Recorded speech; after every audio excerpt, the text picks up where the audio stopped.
ఉమ్మడి కరీంనగర్ జిల్లా వార్తల విషయానికి వస్తే ఈరోజు ఎస్ఎఫ్ఐ ఆధ్వర్యంలో కరీంనగర్ కలెక్టరేట్ ముందు ధర్నా నిర్వహించారు.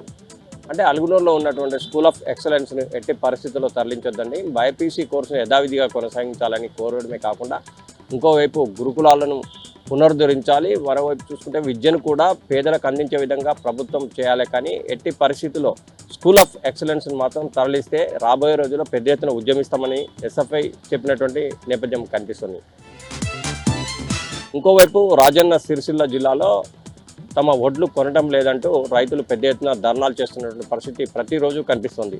ఈరోజు కోనారావుపేట మండలం సంబంధించి చూసుకుంటే వెంకట్రావుపల్లికి సంబంధించిన రైతులు ఇటు నిమ్మపల్లి ఎక్స్ రోడ్ వద్ద పెద్ద ఎత్తున ధర్నా రాస్తారోకో నిర్వహించారు.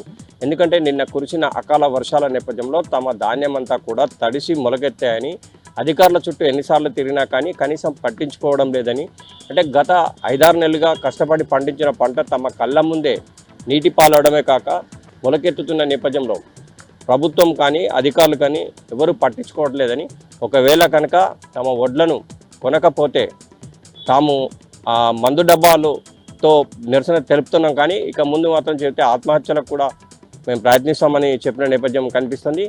ఏది ఏమైనా కానీ ఇప్పటికైనా ప్రభుత్వం తమకు సంబంధించినటువంటి వడ్లను కొనుగోలు చేయని నేపథ్యంలో మాత్రం ఇంకా తాము చాలా నష్టపోవాల్సి వస్తుంది. కనుక ప్రభుత్వం వెనువెంటనే ఈ యొక్క ధాన్యాన్ని కొనగాలని, ఇప్పటికే మార్కెట్ యార్డులలో ఉన్నటువంటి తమ ధాన్యం నెల 15 రోజులుగా కూడా తాము వెయిట్ చేస్తున్న అధికారులు వచ్చి చెప్పిపోతున్నారే కానీ ఎవరు కొనట్లేదని చెప్పి ఆవేదన వ్యక్తం చేస్తున్న నేపథ్యం అయితే మనకు కనిపించింది.